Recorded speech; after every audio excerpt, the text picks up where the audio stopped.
काला पानी सुनते ही दिल दहल जाता है। इंडियन हिस्ट्री में यह नाम सुनते ही डर और खौफ का माहौल बन जाता है।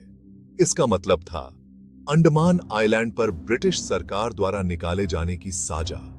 यह सिर्फ जगह बदलने की बात नहीं थी, ये एक बहुत ही बुरी सजा थी जो उन लोगों को अकेला करके उनका हौसला तोड़ने के लिए दी जाती थी जो ब्रिटिश राज को चुनौती देते थे। जरा सोचो, अपने देश से, अपने परिवार से, अपने सब कुछ से दूर कर दिया जाए। काला पानी की यही डरावनी सच्चाई थी। यह सफर खुद ही बहुत खतरनाक था। कैदियों को बहुत लंबा और मुश्किल सफर तय करना पड़ता था। बंगाल की खाड़ी में भरी हुई जहाजों में बीमारियां फैलना आम बात थी और बहुत से लोग अपनी मंजिल पर पहुंचने से पहले ही मर जाते थे।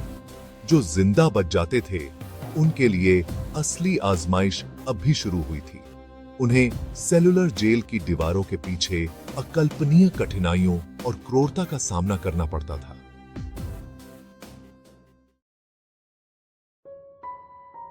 अंडमान के वाइपर द्वीप पर स्थित सेलुलर जेल कोई मामूली जेल नहीं थी। यह ब्रिटिश नियंत्रण और अत्याचार का एक साधन थी जिसे विशेष रूप से एकांत कैद के लिए बनाया गया था। अंग्रेजों ने इसे सेलुलर नाम दिया था एक कारण से। इसकी अनोखी संरचना, जिसमें 7 पंख एक केंद्रीय वॉच टावर से निकलते हैं, एक कोशिका सेल की तरह दिखाई देती थी। इस डिजाइन का एक भयानक उद्देश्य था कैदियों को एक दूसरे से अलग करना, सभी तरह के संचार को काटना और विद्रोह की किसी भी उम्मीद को खत्म करना। एकांत का उद्देश्य उनके हौसले को तोड़ना था, उन्हें ताज का आज्ञाकारी बनाना था। सेलुलर जेल औपनिवेशिक शासन की क्रूर वास्तविकता और इसका विरोध करने वालों की अदम्य भावना की याद दिलाता है। 1857 का साल भारत के स्वतंत्रता संग्राम में एक महत्वपूर्ण मोड़ लेकर आया। सिपाही विद्रोह, जैसा कि अंग्रेज इसे कहते थे, ब्रिटिश शासन के खिलाफ एक व्यापक विद्रोह था। इसने प्रतिरोध की आग को हवा दी जो अंततः भारत की आजादी का कारण बनी। विद्रोह के पैमाने से हिल गए अंग्रेजों ने निरंतर बल से जवाब दिया। उन्हें असंतोष को दबाने और अपने प्राधिकरण को चुनौती देने वालों को सबक सिखाने के लिए एक रास्ते की जरूरत थी। सेलुलर जेल नियंत्रण और प्रतिशोध की इस जरूरत से पैदा हुई थी। इसका उद्देश्य सबसे खतरनाक राजनीतिक कैदियों को रखना था, जिनके बारे में अंग्रेजों का मानना था कि वे उनके शासन के लिए एक बड़ा खतरा थे। सेलुलर जेल ब्रिटिश उत्पीड़न का प्रतीक और भारतीय स्वतंत्रता सेनानियों द्वारा दिए गए बलिदानों का प्रमाण बन गई। सेलुलर जेल का निर्माण इंजीनियरिंग का एक कारनामा था, लेकिन यह एक भारी मानवीय कीमत पर हुआ। काम 1896 में शुरू हुआ और एक दशक तक चलता रहा, जो 1906 में पूरा हुआ। अंग्रेजों ने अपनी ही जेल बनाने के लिए कैदियों से मजदूरी कराई, जिससे कैदियों को कठोर परिस्थितियों में कड़ी मशक्कत करने के लिए मजबूर होना पड़ा। अपर्याप्त भोजन, पानी और चिकित्सा देखभाल के साथ उष्णकटिबंधीय जलवायु ने मजदूरों के बीच व्यापक रूप से बीमारी और मृत्यु को जन्म दिया। कई लोग मलेरिया, पेचिश और थकावट के कारण मर गए। सेलुलर जेल का निर्माण एक क्रूर विडंबना थी। कैदियों को उसी संरचना के निर्माण के लिए मजबूर किया जाता था जो उन्हें बांदी बनाए रखेगी, अक्सर उनकी मृत्यु तक। भाग 5। एकांत की दीवारों के भीतर एक सेलुलर जेल। कैदी के रूप में जीवन। सेलुलर जेल के अंदर का जीवन अमानवीय से कम नहीं था। जेल को शारीरिक और मानसिक यातना देने के लिए डिजाइन किया गया था। एकांत कैद ही नियम था। प्रत्येक कैदी को एक छोटी मंद रोशनी वाली कोठरी में बंद कर दिया जाता था, जो किसी भी मानवीय संपर्क से पूरी तरह से कटा हुआ था। कोठरियां नंगी थीं, जो तेज गर्मी और उमस से न्यूनतम सुरक्षा प्रदान करती थीं। भोजन दुर्लभ और खराब गुणवत्ता वाला था और साफ पानी एक विलासिता थी। कैदियों को कठोर श्रम के अधीन किया जाता था। अक्सर तेल मिलों से जंजीरों से बांध दिया जाता था या व्यर्थ कष्टदायक कार्यों में लगा दिया जाता था।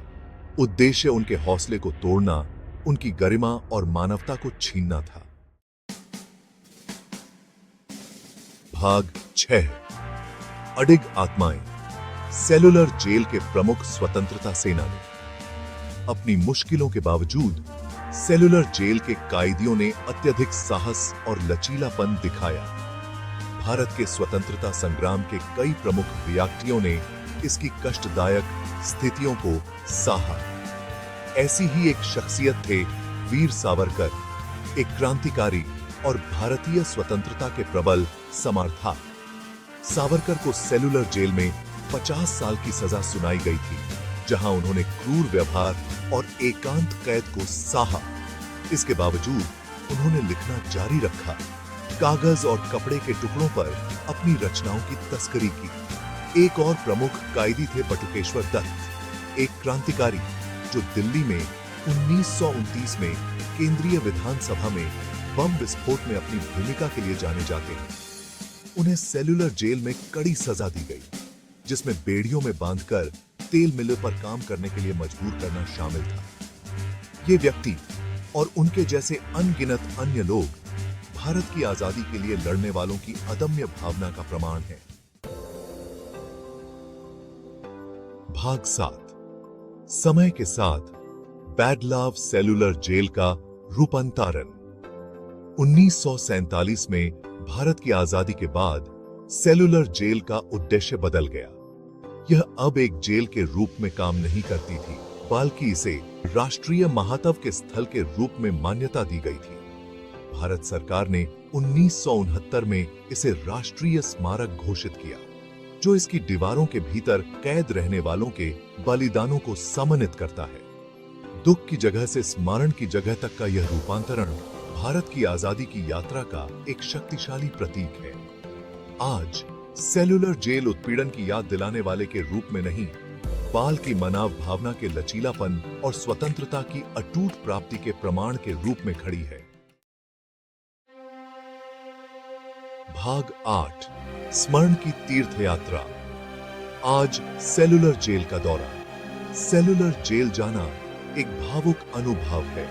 इसके गलियारों से गुजरते हुए व्यक्ति लगभग अतीत की गूंज, इसकी दीवारों के भीतर कष्ट सहने वालों की फुसफुसाहट सुन सकता है। कोठरियां जो कभी एकांत और निराशा की जगह थीं, अब प्रादर्शानियों का घर हैं, जो कैदियों की कहानियों, उनके संघर्षों और उनकी अटूट भावना को बयां करती हैं। प्रत्येक शाम को होने वाला ध्वनि और प्रकाश का प्रदर्शन विशेष रूप से प्रभावशाली होता है। यह स्वतंत्रता सेनानियों की कहानियों, उनके बलिदानों और सेलुलर जेल में जीवन की क्रूर वास्तविकता को जीवंत करता है। यह एक ऐसा अनुभव है जो आपके साथ रहता है, स्वतंत्रता की कीमत और इसके लिए लड़ने वालों को याद रखने के महताव की एक कठोर याद दिलाता है। भाग 9। सलाखों के पार सेलुलर जेल की स्थायी विरासत। सेलुलर जेल भारत के स्वतंत्रता संग्राम के एक शक्तिशाली प्रतीक के रूप में खड़ी है। यह अकल्पनीय कठिनाई के बावजूद मानव भावना के लचीलापन का प्रतिनिधित्व करती है। कैदियों की कहानियां, उनके बलिदान और उनके उद्देश्य के प्रति उनकी अटूट प्रतिबद्धता पीढ़ियों को प्रेरित करती रहेगी। जेल की विरासत इसकी भौतिक संरचना से आगे बढ़ती है। यह मानवाधिकारों के महताव, स्वतंत्रता के मूल्य और उत्पीड़न के सभी रूपों के खिलाफ लड़ने की आवश्यकता की याद दिलाता है। भाग 10। अतीत का संरक्षण, भविष्य को प्रेरणा। सेलुलर जेल सिर्फ एक ऐतिहासिक स्थल से कहीं ज्यादा है। यह तीर्थ यात्रा का स्थान, अंतरात्मा का स्थान और आशा का प्रतीक है।